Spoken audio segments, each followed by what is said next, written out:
Machilipatnam NH 65 పక్కన కేవలం 13,000కే గజం. Sunny sands gated Vilas KBP developers. బ్రతకడానికి ఏం చదువుకున్నారు? బతకడానికి కూడా జీవితమే పని చేస్తుంది ఇప్పుడు కూడా. You don't have any job? Qualification, I do have qualification. Post graduation ఏదైతే ఉందో నేను పీజీ ఏదైతే ఉందో సగంలో దాన్ని పాస్ పెట్టా. How to manage? అదే చెప్పట్లా, చాలా మంది ఇవాళ మనం చదువుకునేది ఒకటి, చేసేది ఒకటి, అంతే కదా. కెరీర్ అనేది మన అకాడమిక్స్తో చాలా వరకు చాలా మందికి ముడిపడలేదు, సంబంధం లేదు. సో కాబట్టి లైఫ్లో ఆకలితో ఉన్నప్పుడు ఆ పరిస్థితుల్లో నా ముందుకు ఏది వస్తే తింటం మొదలుపెట్టా. బాగున్నాయి రుచులు, రకరకాల రుచులు తింటున్నా, రకరకాల ప్రొఫెషన్స్, రకరకాల ఇండస్ట్రీస్లో వర్క్ చేస్తాను నేను. బట్ సాటిస్ఫాక్షన్ లేదు, ఆత్మసంతృప్తి అంటాం కదా, లేదు. దాని తర్వాత లవ్ కమ్ అరేంజ్ మ్యారేజ్, లేకపోతే అరేంజ్ కమ్ లవ్ మ్యారేజ్ ఏదని అనుకోండి, రెండు ప్యారల్గా సైమల్టేనియస్గా జరిగింది. సో మా కొత్త లైఫ్ జర్నీ మొదలు పెట్టడం జరిగింది. దాని తర్వాత మళ్ళీ బిజినెస్, మనమే కొంతమందికి లైఫ్ ఇవ్వాలనే ఉద్దేశంతో ఒక ఎంటర్ప్రెన్యూర్గా ఒక వేరే కొత్త దిశగా వెళ్ళటం జరిగింది లైఫ్లో. దాంట్లో చేస్తుండగా 2017-18 I met with an accident. There was some loss of life. Okay. And which kind of accident? It was hit and run. చాలా సింపుల్. మన రోడ్డులో డ్రైవింగ్ కండిషన్స్ ఎలా ఉంటుంది తెలుసు కదా మన ఇండియాలో. లైఫ్కి వాల్యూ చాలా తక్కువ. No one cares about life. Hit and run. So అది నా లైఫ్ని అప్సైడ్ డౌన్ చేసేసింది. కొంత ట్రామాకి గురవటం ఆబ్వియస్ కాబట్టి, ఫిజికల్ అండ్ సైకలాజికల్ ట్రామా, దాని నుంచి రికవర్ అవడానికి it took some time for me. Almost approximately 2 years of time. 2 years అంటే మేజర్గానే జరిగింది. ఎస్, అంటే దాంతో ఇలాంటి పర్సనాలిటీ, ఇలాంటి మనస్తత్వం, క్యారెక్టర్ ఉన్న మనిషిని నేను. విషయాలన్నీ కూడా నేను చాలా ఇన్డెప్త్ ఉంటుంది కాబట్టి నాకు ఆలోచన. It took some time for me to recover.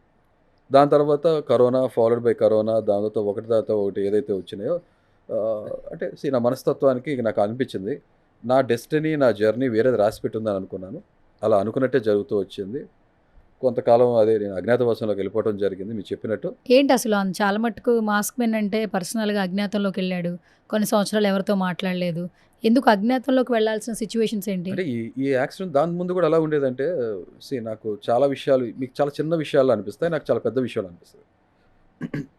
ఎక్కడ ఉమ్ముయిను, ఎక్కడ వేస్ట్ పేపర్ పడేయటం చేయను, ఎక్కడ పడితే అక్కడ టాయిలెట్స్ పోయిను, రోడ్డు మీద ఎలా బిహేవ్ చేయాలి అలా బిహేవ్ చేస్తా, మోస్ట్లీ అలాగుంటాను.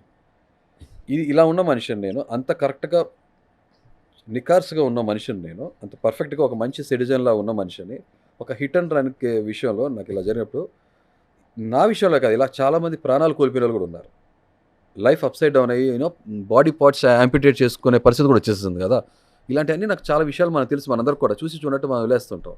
నేను వీళ్ళందరితో కనెక్ట్ అవ్వటం జరిగింది. ఆలోచించడం మొదలుపెట్టి, ఏంటి మనం ఎట్లాంటి సొసైటీలో బతుకుతున్నాం, ఒక ప్రాణానికి విలువ లేదా అని ఈ ఆలోచనలు ఎక్కువ అయిపోయినప్పుడు నాలో నేను మదన పడిపోతూ ఆలోచిస్తూ, no this is not a right place, not a right life to leave అనిపించి, ఇక నేను ఇది బయటికి వెళ్ళినా కూడా ఇప్పుడు మనం రాంగ్ సైడ్ వచ్చేవాడికి వాడికి ఆ సీరియస్నెస్సే ఉండదు. అడ్డగోలుగా నడవటం, అడ్డగోలుగా డ్రైవ్ చేయటం, ఒక లేన్ సిస్టమ్ అనేది ఫాలో అవ్వం.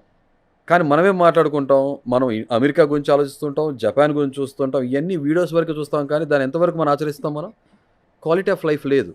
మీరు నమ్ముతారు లేదో, ఫారెన్ కంట్రీస్ నుంచి ఇక్కడికి వచ్చిన వాళ్ళు ఏం చెప్పారు తెలుసా? అమ్మో ఇక్కడ మనుషులు ఎలా బతుకుతుంది, మనం భారతదేశంలో బండి డ్రైవింగ్ చేయగలిగితే ప్రపంచంలో ఎక్కడైనా డ్రైవ్ చేయగలం. ఇది మీరు కూడా వినే ఉంటారు కదా. అంటే మనం అంత అస్తవ్యస్తంగా ఉన్నాం, వెరీ అన్అకౌంటబుల్, అసలు రీజనబుల్గా ఉండట్లా, కామన్ సెన్స్ లేనే లేదు. ఇక driving sense forget about that. Bus వెళ్తుంటే బస్సులోంచి ఆడు గుట్కా తిని మూస్తాడు, ఆడు ఎదురుడు మొహం మీద ఒక పెయింట్ పడుతుంది. చాలామంది ఎక్స్పీరియన్స్ చేసి ఉంటారు. స్పిట్టింగ్ అంతే కదా. సో ఇదంతా కూడా ఇలాంటివన్నీ మనం చూస్తూనే ఉంటాం కదా. మనం స్వచ్ఛ భారత్ అని అంటాం, మన ఎన్ని పేర్లు మనం ఎంతవరకు ఫాలో అవుతున్నాం. స్మోకింగ్ ఆబ్వియస్, స్మోకింగ్, డ్రింకింగ్, ఇవన్నీ పబ్లిక్లో స్మోక్ చేయదని అంటున్నాం. ఇలాంటి అంటే ఇన్డెప్త్కి వెళ్తే చాలా వరకు ఏదైనా పొలిటికల్గా వెళ్ళిపోయినట్టు, పొలిటికల్గా కరెక్షన్ ఇలాంటి చేయడానికి పెద్ద టాపిక్ అయిపోతుంది.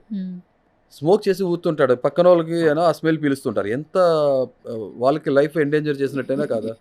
మన లైఫ్ మనకు నచ్చే రైట్ మనకుంది, కానీ పక్కన వాళ్ళ లైఫ్ని ఎఫెక్ట్ చేసే రైట్ మనకు లేదు కదా. రెస్పాన్సిబిలిటీ అనేది ఉండాలి కదా. లీవ్ అండ్ లెట్ లీవ్ అలా జరగట్లే కదా. డ్రంక్ అండ్ డ్రైవ్, బయటకు వస్తున్నారు, తాగుతున్నారు. డ్రంక్ని ఎవరు ప్రోత్సహిస్తున్నారు? డ్రింకింగ్ని, మీకు తెలుసు కదా. సందుచూరు మళ్ళీ డ్రంక్ అండ్ డ్రైవ్ చెకప్ జరుగుతుంటుంది. మరి మనిషి ప్రాణానికి ఎంతవరకు విలువ ఉంది? వీళ్ళు వచ్చి యాక్సిడెంట్ చేస్తున్నారు కదా.